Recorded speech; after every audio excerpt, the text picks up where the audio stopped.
It's 8 p.m. in Banjul, and this is the news. First, the headlines.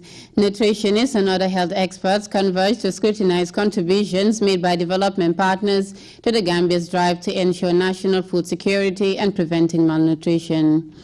A wave of promotion sweeps across Fajara barracks, where over 400 newly promoted men and women in the arms were decorated with insignias that matched their new ranks. German Chancellor Angela Merkel hints at possible changes to Germany's response to the unprecedented flow of refugees and migrants uprooted by conflict is being coordinated. And peace activists and Nobel Peace Prize hopefuls wait patiently for the announcement of the winner of the sought-after accolade. These and other stories coming ahead this half hour. I am your presenter, FATOUMATA JOBE.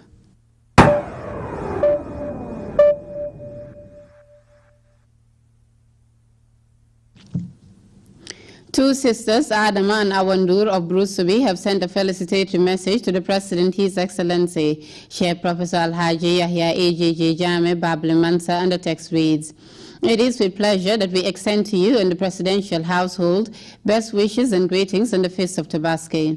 May Allah the Almighty remember you, Dad, more and more, and shower His abundant rewards on you and inundate you with all the blessings associated with the Tabaski. May your wishes for the country come true." Yahya Jame Koli joins us in praying for Allah the Almighty's guidance and protection for you, alongside long life, good health, and prosperity. It ends. The Vice President and Minister of Women's Affairs on Wednesday presided over the official opening of the post-Congress workshop of the Third World Public Health and Nutrition. The interface, organized by the Nutrition Without Borders Medical Research Council and Government of the Gambia, is expected to analyze the contributions of partner institutions to national efforts aimed at ensuring food security and preventing malnutrition. We hope to bring you that story in the news at 10. Members of the legislative arm of government have joined the national effort to end open defecation by 2017. Officials spearheading the effort want the lawmakers to use their influence to discourage the practice in their constituencies. Rohi Bite has more on the awareness-raising workshop expected to arm the National Assembly members with the requisite information to turn the tide around. One considered to be crucial in the country's challenge to end open defecation by 2016-2017. The Gambia's initiative taken towards ending open defecation is reported to have been enormous, as the country, according to statistics, is at the moment 2% short of achieving the zero target. The declaration, which was signed by the President, according to officials, shows government's commitment to eliminating open defecation. Gambia has committed himself that by 2016-2017, we will end open defecation in this country. The declaration was sent to the Honorable Minister of Health for onward transmission to His Excellency, Sir Professor Dr. Alhaji Yahya AJJ Jame Babli Mansa, who wasted no time and made a declaration within 3 to 4 days. So you can see how committed the country leadership is towards ending open defecation. And we said we're going to make a declaration by 2016. But before even the end of 2015, the country was able to make a declaration, being being the first country in the African region to make an official declaration to end open defecation in the country. This is a big plus for the country. Open defecation and negative behavior, experts say, does not only pollute the environment but also increase the rate of diseases such as diarrhea. Curbing these menace, they argue, will improve the health of the people. We know that people going out into the bush to defecate, it is linked to behavior. And this is a negative behavior.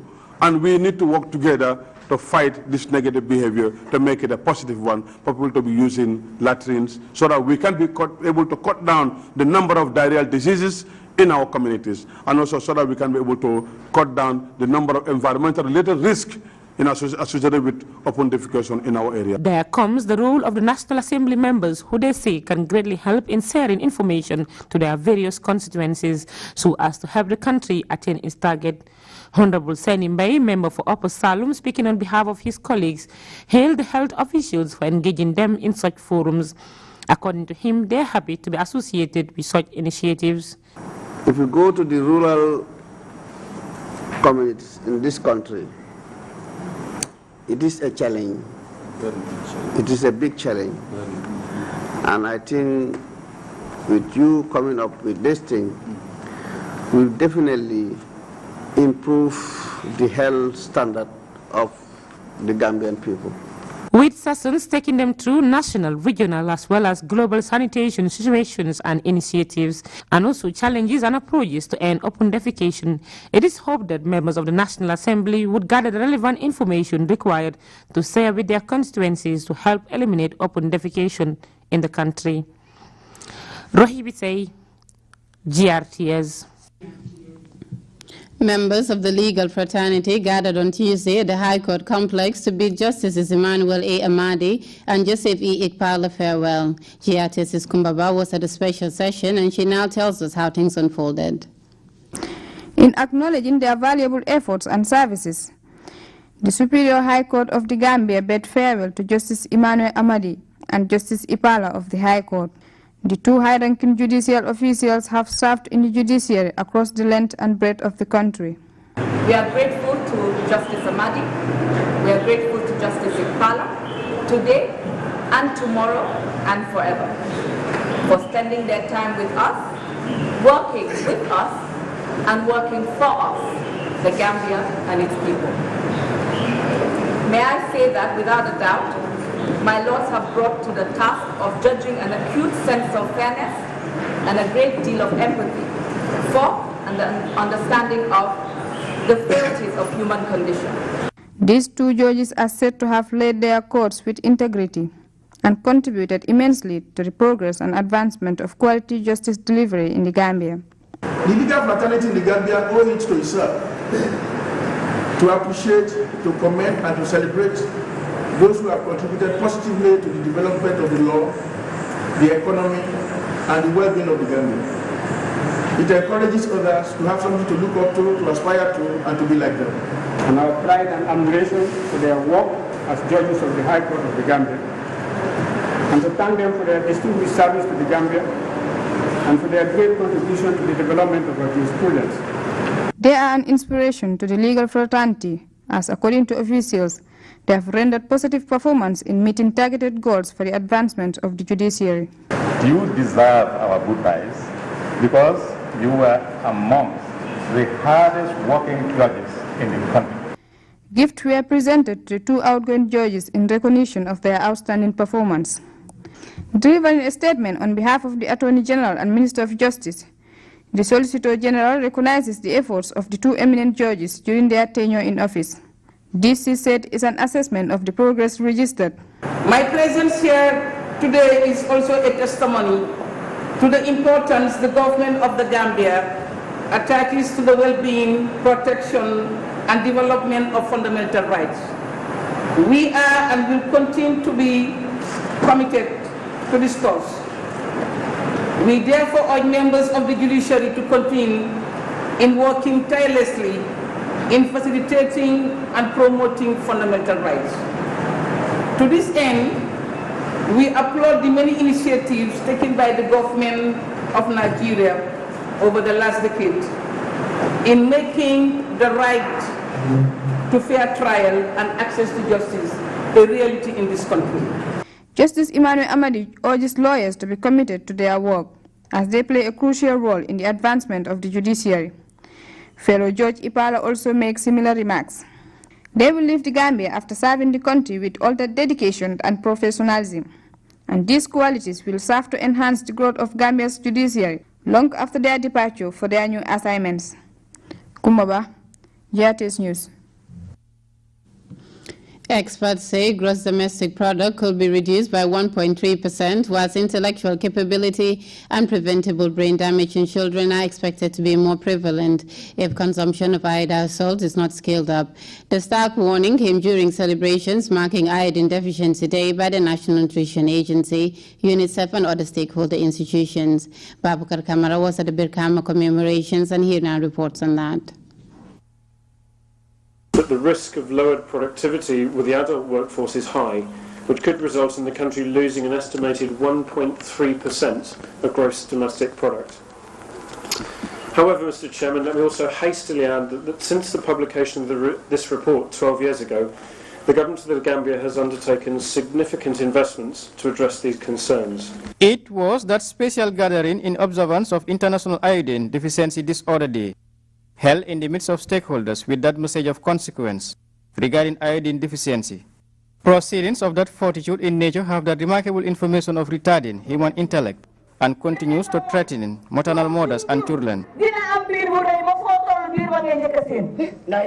Iodine is one of those micronutrients that are needed by the body. And when we say a micronutrient, these are things that are needed in small quantity. But when the body lacks it, it manifests itself in those conditions which I have just mentioned, especially with the pregnant women. It is a well-known fact that iodine deficiency has a series of diverse effects on the growth and development of people, and it's also known to be the most common cause of preventable mental retardation in the world. During pregnancy and early infancy, iodine deficiency can lead to irreversible effects. With a historic past of over 20 years, the national response towards iodine deficiency has the remarkable statistics beyond many developing countries. But that achievement quite fell short of international standards, prompting a more committed response from actors. Around 1993, where we have been working with Dar Salami in the North Bank Division, and we have been making some gains trying to make sure that the population consumes iodized salt. The first surveys that were done in this country show nothing more than 7% of households were consuming iodized salt by then. But collectively we were making some efforts and moved it from 7% to 33%. And today I am glad to stand in front of you to tell you that 76% of households in the Gambia do consume iodized salt. The 2003 Damage Assessment Report on Mineral and Vitamin Deficiency for the Gambia states that the country runs the risk of facing a reduction in the average national IQ level by as much as 10 to 15% due to the country's high national goiter rate at 20%. This resulting from moderate but widespread forms of iodine deficiency. This is impacting on the whole country. The report further estimates that moderate to severe iodine deficiency is present in all parts of the Gambia, of which approximately 63% of children suffer from. In addition, about 10,000 Gambian babies are born each year with intellectual impairment caused by iodine deficiency during pregnancy, while approximately 40 to 60% of the nation's children aged 6 to 24 are at risk of disrupted brain development. With iodine deficiency disorder said to be the leading cause of reduced intellectual capability and preventable brain damage in children, stakeholders armed with its devastating consequence are now challenged to increase household consumption by 90%. All of us here with our families are at risk of iodine deficiency and its consequences.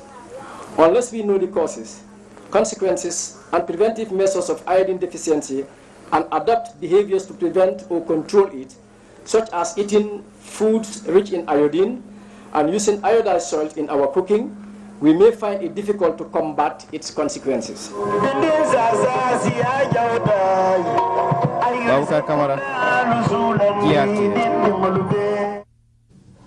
Recruit Intake 34A of the Gambia Armed Forces will conduct a live fire exercise at Lance Corporal Bojang Range in Birkama from Thursday the 8th of October to Sunday the 11th of October 2015.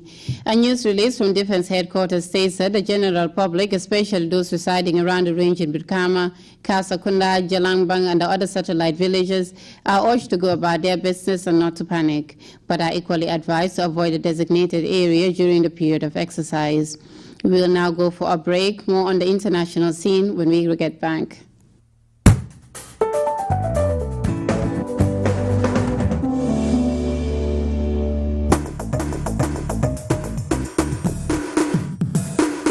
If you're watching, you're welcome to your program One-on-One, the exclusive. My guest tonight,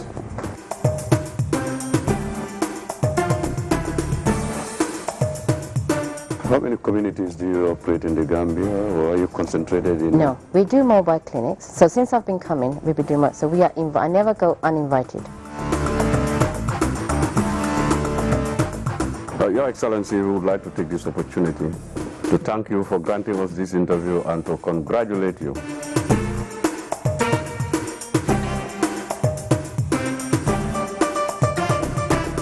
We must be independent. not only as a nation, but as individuals and as communities, as villages and towns, we must take our development into our own hands. I believe everything we do. Can you be optimistic about the future? I'm always optimistic.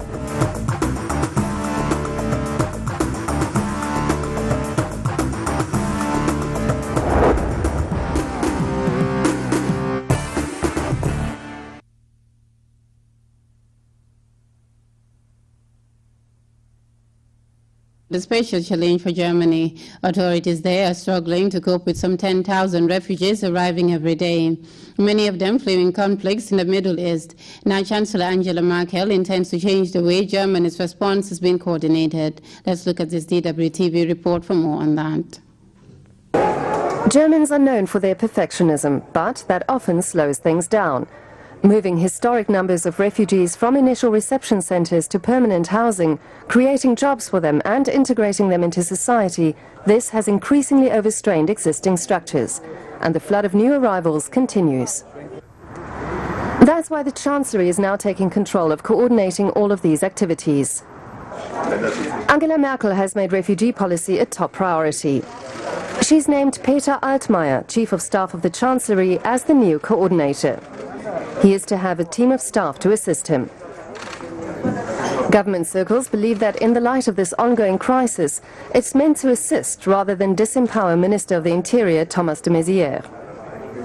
The overall political coordination has always been one of the Chancellery's central tasks. This topic is no different from any other, but because it has reached a certain scale, it had to be institutionalized.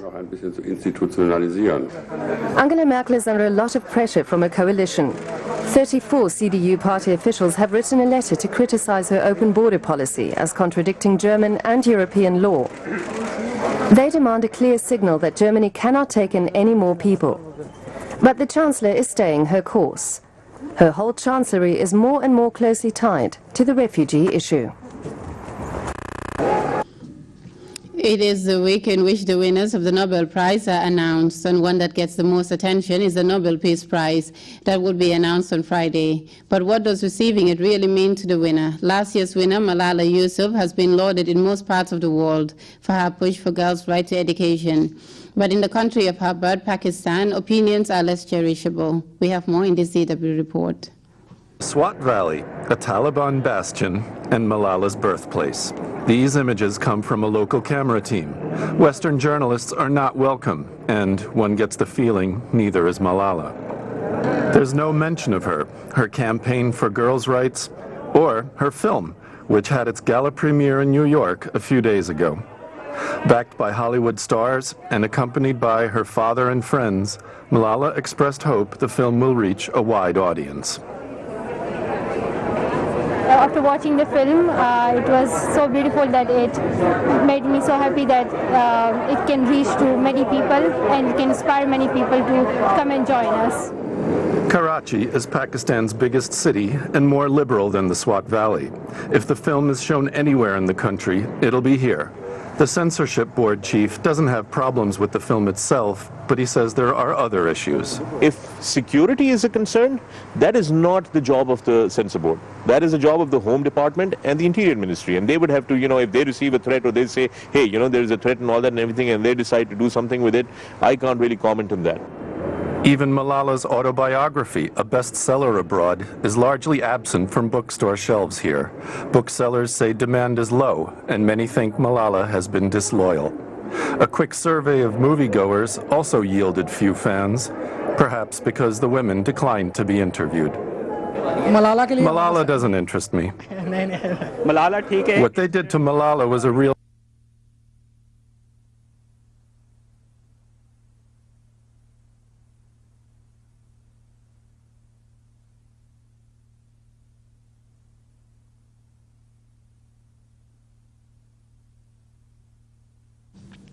We take our second break now. I'll look at the weather when we return.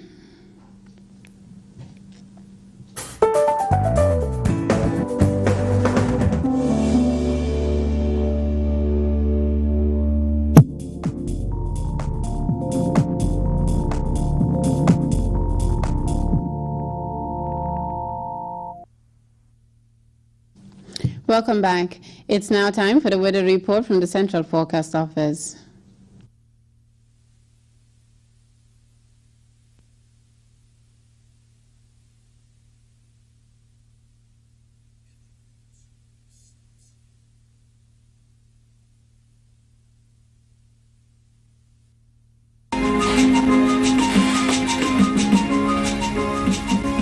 That simple promise of a harvest after planting is nature's service to the community that you and I are a part of. We carry on bonding and sharing because the feeling to serve is mutual. But that promise between us, the sun and the land, is what gives us the hope to carry on. And as it was in the beginning, we started with a belief to serve.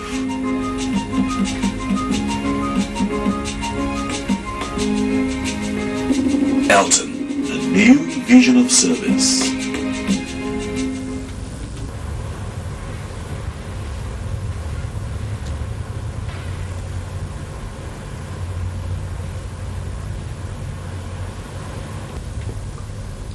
Good evening, viewers, and welcome to the weather forecast. A variable cloudy with rain and thunderstorm affected the country during the past 24 hours, while the satellite picture indicates convective cloud over the Gulf of Guinea, part of central and eastern part of Africa. Tonight, the weather is expected to be variable cloudy and humid with rain and thunderstorm over places. While for the day tomorrow, the weather is expected to be cloudy with scattered thunderstorm and rain, particularly over the western half of the country, and thereafter becoming variable cloudy and warm.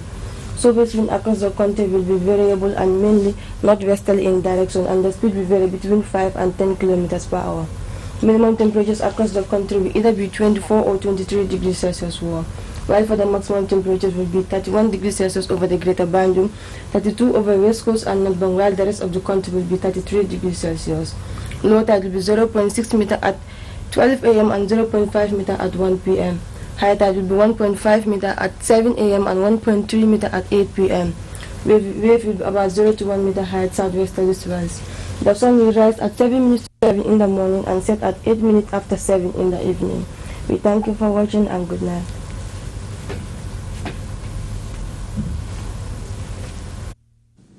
That was Samichan with the weather report from the Central Forecast Office. And before we take leave of you, a recap of the day's main stories. Nutritionists and other health experts have converged to scrutinize contributions made by development partners to the Gambia's drive to ensure national food security and preventing malnutrition. A wave of promotions has swept across Fajara Barracks, where over 400 newly promoted men and women under arms were decorated with insignias that match their new ranks. German Chancellor Angela Merkel is hinting at possible changes to Germany's response to the unprecedented flow of refugees and migrants uprooted by conflict is now being coordinated. And peace activists and Nobel Peace Prize hopefuls are waiting patiently for the announcement of the winner of the sought-after accolade. That was all in this edition of the news. Thanks for the pleasure of your company. Do stay with us. I was your presenter, FATOUMATA JOBE from the news team. Have a great evening and join us again at 10 o'clock.